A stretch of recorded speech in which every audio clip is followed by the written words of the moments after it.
It's 1:47 in the morning. The room is dark. The thoughts come in full sentences now, the kind you'd never say out loud at 2 in the afternoon. A quiet little voice whispers the thing you half believe every night. The daytime version of you is a costume. This, awake while the world sleeps, is who you actually are. Let's look at someone we'll call Maya. All day, she's the dependable one. She answers emails, keeps the group chat alive, handles her obligations. But right now, at 1 a.m., she's wide awake, typing a paragraph into her notes app that she will never show anyone. Maya is convinced she has finally tapped into her raw, unfiltered truth. Psychologists have a framework for this. They describe our lives as having a front stage and a backstage. During the day, you perform on the front stage for society. You manage your face, your words, and your reactions. Then the day ends.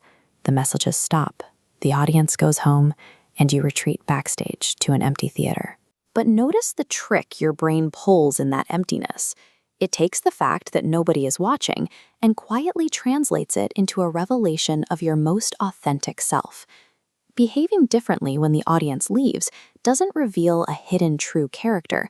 It simply reveals what you do when there are zero social consequences. Trusting that confusion is dangerous. Mistaking a biologically compromised state for profound honesty leads to blown-up relationships, impulsive purchases, and midnight emotional spirals. To understand why your late-night clarity is actually a trap, we have to look at what physically happens inside your skull after the sun goes down. Researchers studying the biological night, roughly the hours after midnight, call this shift the mind after midnight hypothesis. It describes a brain operating on risky, entirely different biological settings. This animated model shows the first mechanical failure. The prefrontal cortex, the front region of your brain responsible for impulse control, planning, and weighing consequences, goes quiet, physically bimming its excitability. The part of you that normally acts like a hand on your shoulder saying, maybe don't send that text, essentially clocks out for the night. But the night brain isn't entirely offline. Looking at data from the UK Biobank tracking tens of thousands of adults, researchers found that evening chronotypes, night owls, often score higher on cognitive tests in the late hours than morning larks do at their peak. Your cognitive processing pathways can actually be genuinely sharp while the rest of the world sleeps. This creates a fascinating trap called the synchrony effect. Your individual chronotype might be peaking, giving you the mental agility to draft a perfectly devastating paragraph. But because your prefrontal cortex is still asleep, you completely lack the emotional regulation to decide if that paragraph should actually be sent. So that intense feeling of bravery you experience at 2 a.m. is an illusion. Your brain is running a rigged mathematical equation where the ability to simulate tomorrow's regrets is temporarily disabled. This brings us to the second mechanical failure, ego depletion. Think of your self-control as a finite battery. Every time you bite your tongue, skip the extra snack, or fake a polite smile, you spend a little charge. By late evening, the energy required to maintain your daytime persona runs completely flat. This chart shows the final mechanism at play, your 24-hour emotional clock. Researchers tracking daily mood cycles found that your baseline optimism predictably drops to its absolute lowest point between 1 and 4 in the morning. At the exact same time, the line tracking negative feelings climbs to its peak. Within that danger zone, a strange anomaly occurs in your reward system. Your brain starts exaggerating the potential relief of impulsive actions. Buying a one-way ticket or confessing a secret feels brilliant in the moment because you're sitting in a chemical low tide, desperate for a dopamine hit. You might think you're engaging in deep introspection, replaying old conversations and narrating your life in the dark.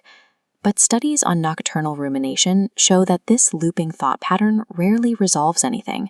It usually just deepens a bad mood, wearing a more dramatic outfit because the lights are off. Put all the pieces together. The intense 2 a.m. persona represents a less regulated machine, a brain running on a dead willpower battery and depressed mood chemistry. We have to stop treating the night self as an identity. It is a temporary biological state. Disinhibition is not authenticity. Our culture romanticizes the idea that the rules and filters we use to navigate the day are a fake shell hiding the real you underneath. But those guardrails are a vital part of who you are. The version of you that consciously chooses to resist a harmful urge, the one that keeps a friend's secret, the one that practices kindness even when annoyed. That governed self is arguably your truest self. It is the version of you that makes deliberate decisions, rather than just chemically reacting to the dark. The loneliness, the certainty, the sudden urges you feel at midnight, treat them as data. They might be highlighting a real unmet need, like a craving for connection or serious physical exhaustion. The information is worth noting, but it is not an instruction to blow up your life. Which leaves us with one critical rule to navigate the mind after midnight. Never make a permanent decision in a temporary state. Your midnight mind is a quieter, undefended machine.